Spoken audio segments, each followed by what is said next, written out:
Bom dia, galerinha da 800. Bem-vindos a mais uma aula de História. Eu sou a professora de Olinda e hoje nós vamos falar sobre a América Portuguesa. As revoltas do período colonial brasileiro se dividiram em interesses nativistas e interesses separatistas. O tipo de relação entre metrópole e colônia envolveu a prática da exploração e o objetivo das metrópoles era, então, auferir o máximo de lucros possíveis com a produção das colônias. No Brasil, antes do ouro ser encontrado e causar grande alvoroço, a cana-de-açúcar era o principal produto produzido na região Nordeste. A exploração excessiva que era feita pela metrópole portuguesa teve seus reflexos de descontentamento a partir do século XVII. No final do século XVII, ocorreu apenas um movimento de revolta, mas foi ao longo do século XVIII que os casos se multiplicaram. Entre todos esses movimentos, pode-se distinguir duas orientações nas revoltas, a de tipo nativista e a do tipo separatista. As revoltas que se encaixam no primeiro modelo são caracterizadas por conflitos ocorridos entre os colonos ou defesa de interesses de membros da elite colonial. São as revoltas, então, nativistas. Somente as revoltas de tipo separatistas é que pregavam uma independência em relação a Portugal. Entre as revoltas nativistas mais importantes estão a revolta de Beckman, a Guerra dos Emboabas, a Guerra dos Mascates, a Revolta de Filipe dos Santos, e as revoltas separatistas, que foram as revoltas mais importantes, então, na época, a Inconfidência Mineira e a Baiana. Hoje nós vamos falar, então, da Guerra dos Emboabas. Entre 1693 e 1695, grandes quantidades de ouro foram encontradas na colônia, em uma região que passou a se chamar de Minas Gerais. Em busca de ouro, pessoas de diferentes lugares foram até a região das Minas, além da população colonial, né? O ouro atraiu também portugueses que moravam no reino, os reinóis.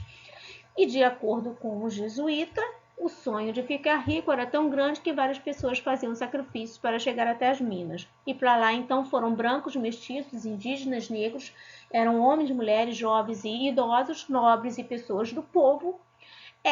Os paulistas, então, foram que descobriram o ouro em Minas Gerais e estes, então, queriam um direito exclusivo de explorar essa riqueza.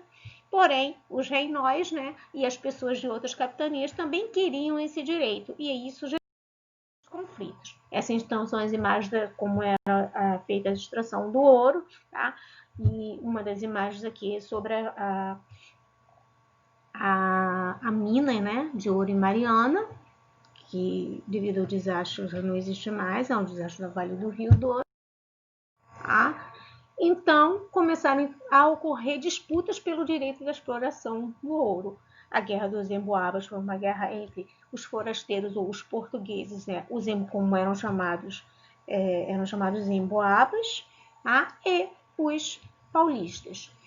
Esse conflito mais violento ele durou entre 1707 e 1709 e ficou conhecido como Guerra dos Emboabas. Os paulistas chamavam os portugueses de emboabas, que em tupi significa aves de pés cobertos ou emplumados. Por quê? Por causa das botas que os portugueses usavam, que eram chamados de reinóis. Os paulistas também chamavam os emboabas, que vinham de outras regiões, tá? Forasteiros. Eles chamavam só os portugueses, não. Os outros de outras regiões também eram chamados de emboabas, que também significavam forasteiros. Após 2 anos e meio de lutas e muitos combatentes, os paulistas, eles morreram, eles perderam a guerra. Por quê? Os emboabas os atraíram à armadilha, né? Depois estavam muito cansados, eles cercaram, ficaram sem água, sem comida, e aí eles ofereceram um acordo: vocês vão entregar as armas, né? Se entregar, se render, e aí não vai acontecer nada com vocês. Então, os paulistas aceitaram o acordo. Assim que eles depuseram, entregaram as armas, os portugueses, então, os emboabas, deram ordem para assassiná-los, matá-los. Então, este episódio ficou conhecido, então, como Capão da Traição. Procurando, então, evitar novos conflitos, o que o governo português fez? Ele interveio na região e passou a exercer um controle mais rigoroso das minas. Além disso, a coroa elevou a Vila de São Paulo à categoria de cidade e criou a capitania de São Paulo e de Minas do Ouro. Então, o que aconteceu? Elas foram separadas da capitania do Rio de Janeiro, né? Em 1720, ela foi desmembrada, a capitania do Rio de Janeiro foi desmembrada em duas, em São Paulo e em Minas Gerais. Essa aqui é uma imagem da guerra, né? Da Guerra dos Emboabas. Aqui é um mapa onde tudo aconteceu, descrevendo onde aconteceu o Capão da Traição, que talvez ficasse aí, né? Eles têm dúvida do local, eles têm uma ideia de onde tem sido o local. Fica em São João del Rei. Então, obrigado, tá?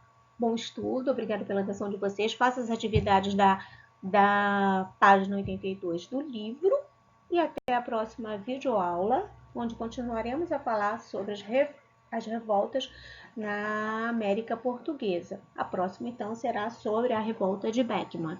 Tchau, tchau, galera!